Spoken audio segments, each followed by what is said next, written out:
Hello students, this is the continuation of chapter 7. Open page number 56, Khilafat movement. After attaining victory in the World War I, the Allied nations signed a treaty with Turkey which was defeated. The terms and conditions of this treaty were strict and unjust to Turkey. The Sultan of Turkey was the religious head of Islam too. As per the treaty, his Khilafat was to be terminated.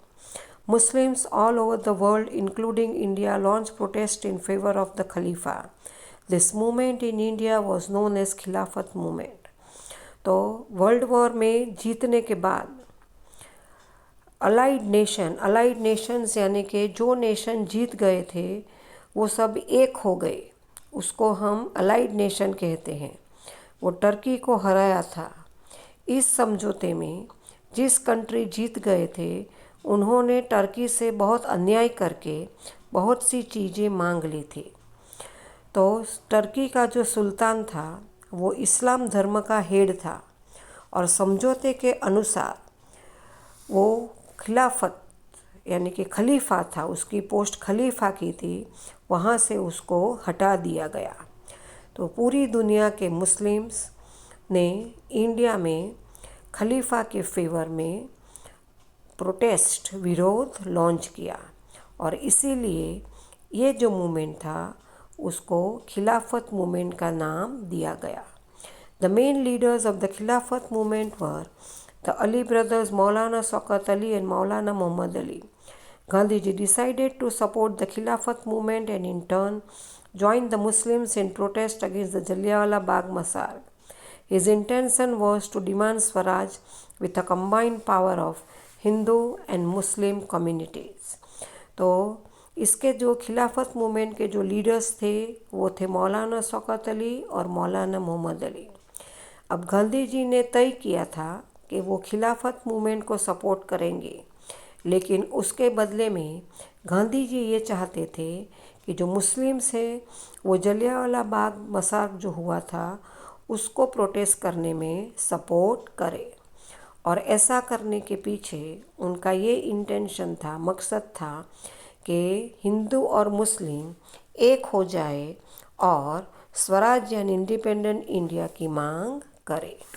Non cooperation movement 1920-1922. In his famous book Hind Swaraj, Gandhiji said that the British rule could be established in India due to the cooperation of Indians, and it ran with their support on only. If the Indians would withdraw their support and cooperation, the British rule would end within a year and Swaraj would be established. तो हिंद स्वराज नाम की एक famous book थी।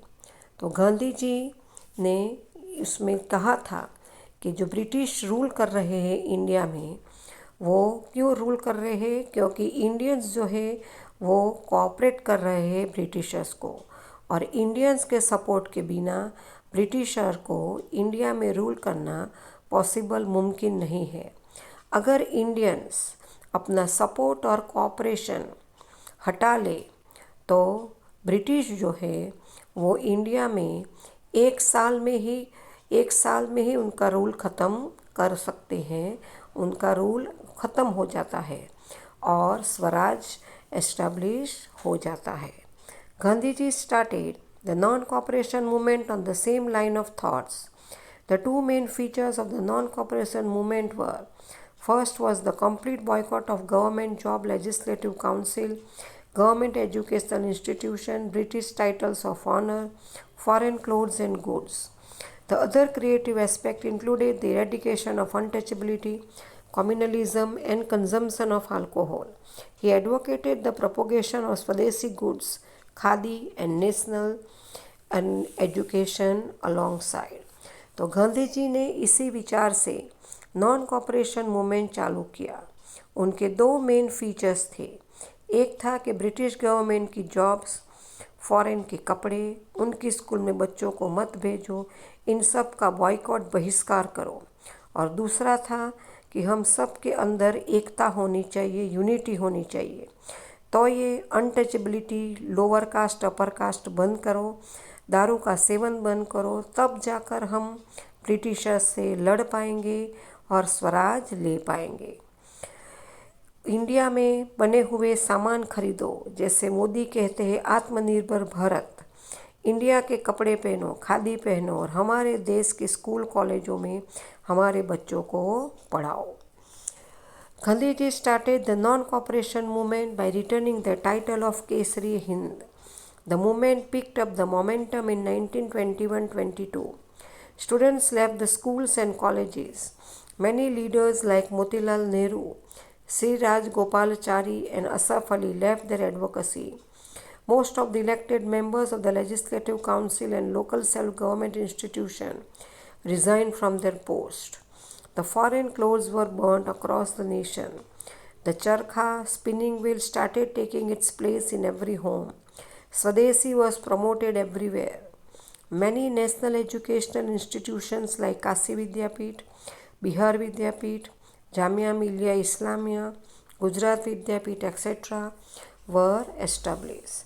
तो गांधी जी को जो सम्मान मिला था, टाइटल मिला था केसरी हिंद का, वो उन्होंने लौटा दिया और ये मूवमेंट खूब तेज़ी से चलने लगी 1921-22 के साल में। सभी लोग एकजुट होकर लड़ाई लड़ रहे थे। जो स्टूडेंट्स थे उन्होंने कॉलेज और स्कूल छोड़ दिए। कई लीडर्स जैसे मोतीलाल नेहरू, सी राजगोपालाचारी, उन्होंने अपनी वकालत छोड़ दी। Elected members and government institution ने अपनी पोस्ट पे से रिज़ाइन दे दिया, इस्तीफ़ा दे दिया। विदेशी कपड़ों को जलाया जा रहा था। चरखा जिसे सूत बनाते हैं, खादी के कपड़े बनाते हैं, वो सभी घरों में स्थान लेने लगा। स्वदेशी गुड्स सभी जगह पे इस्तेमाल होने लगे और बड़ी बड़ी नेशनल यूनिवर्सिटीज़ जैसे कि काशी विद्यापीठ, बिहार विद्यापीठ एक्सेट्रा एस्टैब्लिश हुई। Mahatma Gandhi was against a violent movement. A crowd of angry farmers at Gorakhpur district in Uttar Pradesh attacked Chauri Chaura police station in the year 1922 because the police had fired at the crowd, killing few and injuring many. The police station was set ablaze and 22 policemen were burned alive in the incident. हम जानते हैं कि महात्मा गांधी को violent पसंद नहीं था। वो अहिंसा, नॉन वायलेंस में मानते थे और तब एक वायलेंट मूवमेंट का हादसा हुआ। जो फार्मर्स थे, क्राउड ऑफ एंग्री फार्मर्स, वो बहुत गुस्से में थे। उन्होंने उत्तर प्रदेश के गोरखपुर डिस्ट्रिक्ट में चौरी चौरा पुलिस स्टेशन पे अटैक किया क्योंकि पुलिस ने एक फार्मर्स को उसके ऊपर, क्राउड के ऊपर गोलीबार किया था और काफ़ी सारे लोग मारे गए थे। उसका बदला लेने के लिए फार्मर्स ने चौरी चौरा पुलिस स्टेशन को जला दिया और उसमें 22 पुलिसमैन जलकर मर गए। The picture is shown on page number 57.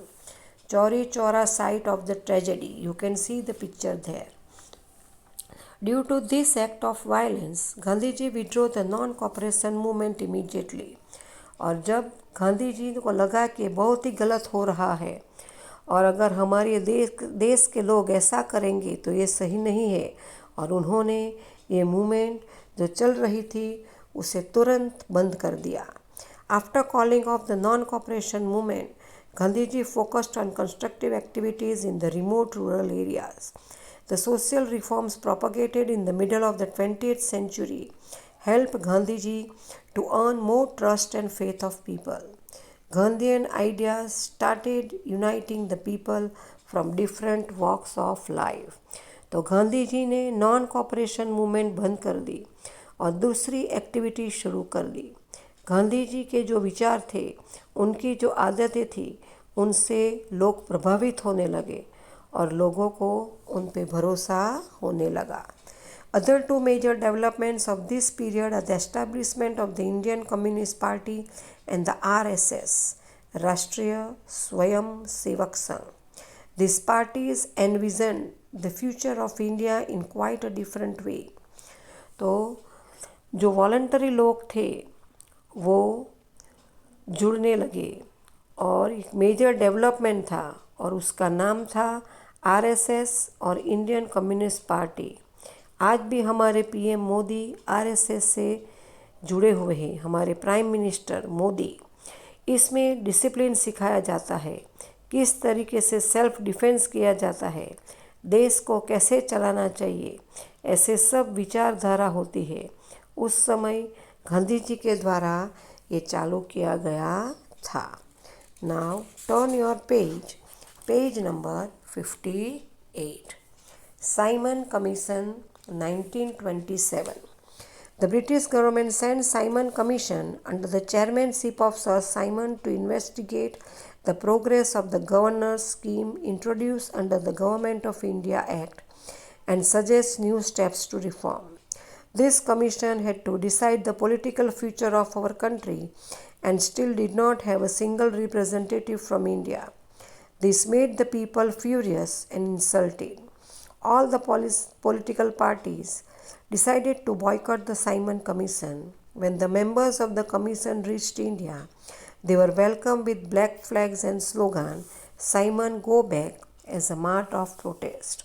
हमारे देश की प्रॉब्लम है, हमारे देश में अंग्रेज अत्याचार कर रहे थे और अंग्रेज अपनी ही कमेटी बना रहे थे कि देखो भर्तियों का कोई तकलीफ़ नहीं है, तो वह क्या रिपोर्ट बनाएंगे। और ये बात लेकर इंडियंस गुस्से हो गए और उन्होंने कहा कि इंडियंस की तकलीफ़ के बारे में जानना चाहते हैं तो इंडियंस की कमेटी बनाओ, ब्रिटिशर्स की कमेटी क्यों बना रहे हो। सर जॉन साइमन की कमेटी थी, इसीलिए उनका नाम रखा गया साइमन कमीशन। ये जो कमीशन था साइमन कमीशन, उन्होंने डिसाइड किया था कि हमारे देश का पॉलिटिकल फ्यूचर, परंतु उस कमेटी में इंडिया का एक भी आदमी रिप्रेजेंटेटिव नहीं था। ये जानकर लोगों को बहुत गुस्सा आया और इंसल्ट लगा और सारी पॉलिटिकल पार्टीज़ ने साइमन कमीशन को बॉयकॉट किया, उसका बहिष्कार किया। और जब उनके मेंबर्स भारत पहुँचे तो उन लोगों का स्वागत काले झंडा, ब्लैक फ्लैग और स्लोगन साइमन गो बैक लगा के किया। बारडोली सत्याग्रह 1928। The British government increased the revenue in Bardoli region by 22%. When the farmer request was not attended by the government, they decided to launch a satyagraha. Vallabhbhai Patel accepted the leadership of this satyagraha. Ravi Shankar Maharaj and Jugat Ram Dave extended their support to the satyagraha. So, Bardoli सत्याग्रह, तो British government ने revenue Bardoli में बढ़ा दिया 22%।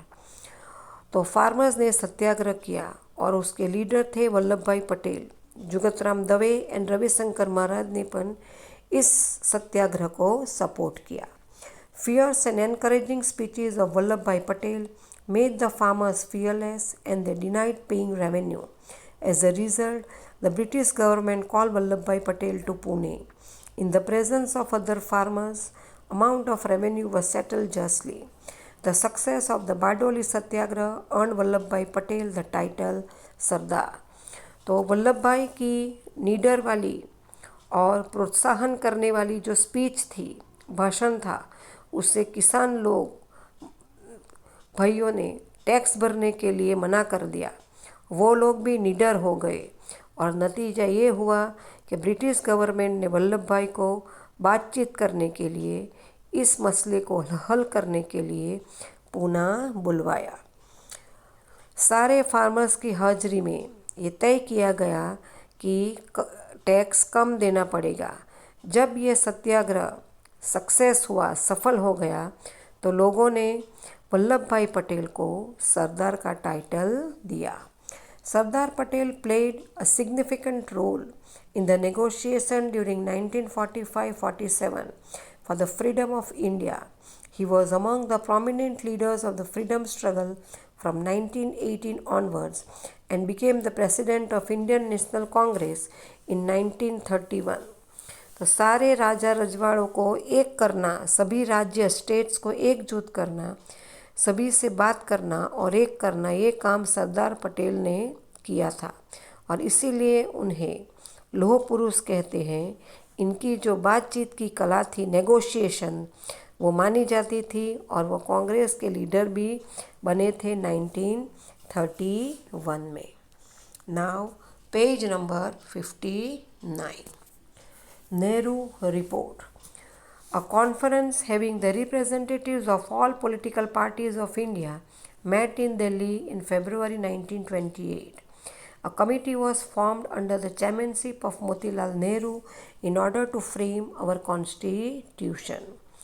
तो एक conference थी जिसमें सारी पॉलिटिकल पार्टीज़ के रिप्रेजेंटेटिव्स मिल रहे थे दिल्ली में फरवरी 1928 में। हमारे देश का जो संविधान कॉन्स्टिट्यूशन बनाने के लिए मोतीलाल नेहरू की चेयरमैनशिप के अंडर एक ड्राफ्ट यानी कि लिखकर एक कॉन्स्टिट्यूशन बनाया गया था। This committee prepared a draft of a constitution which would be acceptable to all the parties. It came to be known as Nehru Report. The Muslim League did not accept it and thus it was rejected by the British government. तो ये draft को Nehru report कहा गया था, लेकिन मुस्लिम league थे, उन्होंने ये एक्सेप्ट नहीं किया और इसीलिए ब्रिटिश गवर्नमेंट को ये बहाना मिल गया और उन्होंने भी इसे रिजेक्ट कर दिया। Resolution of complete freedom. The time limit given to grant self governance to India as per the Nehru report got over. Indian National Congress convened a session at Lahore in December 1929 under the presidency of Jawaharlal Nehru. In this conference, a resolution for Purna Swaraj, complete independence, was passed, and the tricolor flag was unfurled on the bank of River Ravi at midnight, 31st December 1929, as a mark of the Purna Swaraj. Members took the oath of complete freedom on 26 January 1930. Hence, to commemorate this day, the Indian Constitution was enforced on 26 January 1950. तो resolution यानी कि शपथ लेना, जो time limit दी गई थी Nehru report के आधार पर, वह ख़त्म हो गई और इंडियन नेशनल कांग्रेस ने एक सेशन का आयोजन किया लाहौर में। जवाहरलाल नेहरू के अंडर डिसाइड किया गया कि अब हमको अंग्रेज की बात माननी नहीं है और हमें पूर्ण स्वराज, कंप्लीट इंडिपेंडेंस चाहिए और हम लड़ेंगे और हमारा तिरंगा ट्राई कलर हम फहराएंगे। रवि नदी के किनारे आदि मिडनाइट 31 दिसंबर को हमारा तिरंगा फहराया गया। जो मेंबर्स थे उन्होंने 26 जनवरी 1913 को शपथ ली थी कि अब आज़ादी के बिना हम नहीं मानेंगे और इसी दिन बहुत इम्पोर्टेंट था, इसलिए हमारे देश का जो कॉन्स्टिट्यूशन है वो 26 जनवरी 1950 को सेलिब्रेट करते हैं। So students, here we have completed your chapter number 7. For homework, you have to write answers in your workbook.